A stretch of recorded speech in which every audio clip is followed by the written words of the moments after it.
मन में बार बार एक प्रश्न उठता है कि अभिमन्यु इतने शक्तिशाली होने के बाद भी महाभारत के युद्ध में इस तरह क्यों मृत्यु को प्राप्त हुए, जबकि उनकी मृत्यु एक वीर गति थी।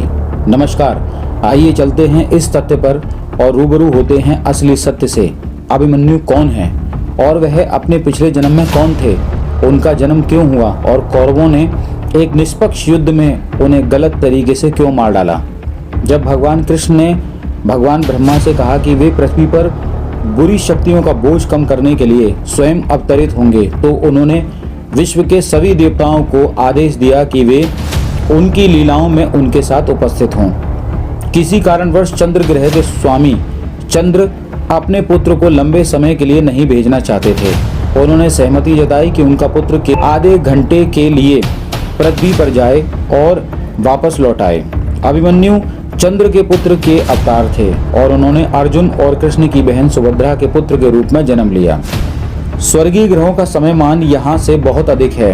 हमारे 6 महीने उनके 12 घंटों के बराबर हैं, इसलिए उनका दिन हमारे लिए 1 वर्ष है। सौदे के अनुसार देवताओं के 16 दिन, यानी हमारी गणना के अनुसार 16 वर्ष बाद अर्जुन के पुत्र ने महाभारत युद्ध में वीरता पूर्वक युद्ध किया और कुरु योद्धाओं द्वारा बेईमानी से मारे गए।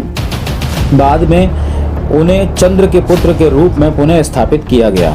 महाभारत के युद्ध में जब अभिमन्यु को कौरवों द्वारा बुरी तरह प्रताड़ित किया जा रहा था और उनकी हत्या की जा रही थी, तब भगवान कृष्ण ने उनके जीवन को क्यों नहीं बचाया।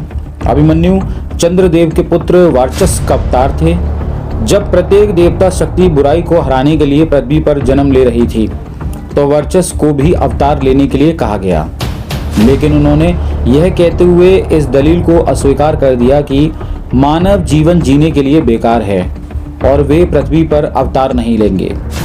इसलिए उन्हें भगवान विष्णु ने यह वरदान दिया कि वे पृथ्वी पर जन्म लेंगे और वे बहुत जल्दी मानव शरीर छोड़ देंगे और अपने मूल देवता रूप में प्राप्त करेंगे।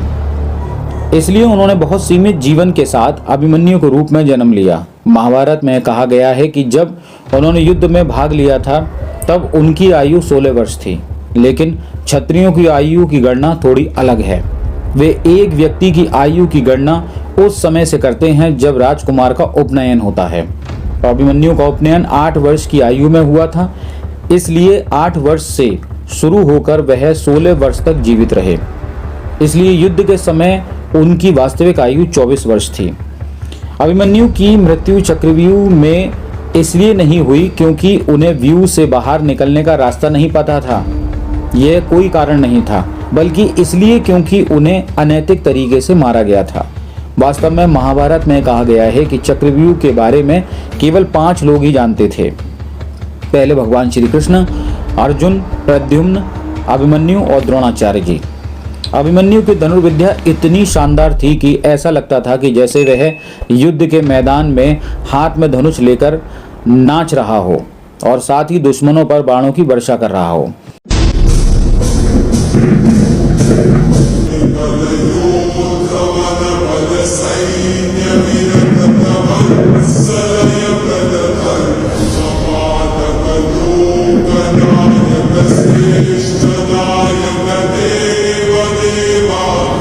निश्चय थे कि कृष्ण को अभिमन्यु के जन्म के बारे में पता था, इसलिए उन्होंने उन्हें नहीं बचाया। कहा जाता है कि अभिमन्यु अपने पिछले जन्म में काल्यवन भी थे। काल्यवन एक ऋषि के पुत्र थे और यवन देश के निवासी थे। वे जरासंध के मित्र और श्री कृष्ण के विरुद्ध थे। उन्हें भगवान कृष्ण ने छल से मारा था, यह भगवान की लीला ही थी। वह बहुत बहादुर थे और जरासंध ने उसे कृष्ण को मारने के लिए कहा। भगवान श्री कृष्ण का पीछा करने लगे और कृष्ण युद्ध छोड़कर भाग गए। ये तो बात सत्य है कि यह सब भगवान की माया थी। कृष्ण इस काल्यवन को शक्तिशाली और प्रत्यक्ष युद्ध में उसे मारने में असमर्थ पाकर उन्होंने उसकी मृत्यु की योजना बनाई और एक गुफा में प्रवेश किया, जहां सतयुग का एक महान योद्धा यानी मुचकंद, जिसने देवताओं संग्राम में इंद्र और देवताओं के लिए लड़ाई लड़ी थी, घोर निंद्रा में सो रहे थे। कृष्ण ने उस सोए हुए व्यक्ति पर अपनी शॉल डाल दी। जब काल्यवन ने पीछा किया तो उसे लगा कि कृष्ण वस्त्र पहनकर और शॉल उड़कर एक व्यक्ति को जो सोते हुए उसने देखा, उसने ये समझ लिया कि ये भगवान कृष्ण ही हैं और तुरंत ही उन पर हमला कर दिया। जब वह जागा तो उसने देखा कि काल्यवन उसकी आंखों में समा गया है और देवताओं द्वारा अविचल नींद के वरदान के अनुसार काल्यवन जिसको भी देखेगा वह सामने भस्म हो जाएगा। और तुरंत ही काल्यवन को जैसे ही उन्होंने देखा उसके शरीर बिल्कुल राख बन गया। जब काल्यवन मारा गया तो भगवान श्री कृष्ण ने उसकी आत्मा को अपने पास रख लिया और द्वारिका में एक बोतल में बंद कर दिया। बाद में सुभद्रा जी ने अर्जुन से जब विवाह किया तो वह द्वारिका में रहने लगी। अर्जुन भी द्वारिका में ही रहने लगे। एक दिन जिज्ञासावश सुभद्रा ने अनजाने में ही वह बोतल खोल दी और उसकी काल्यवन की आत्मा मुक्त हो गई।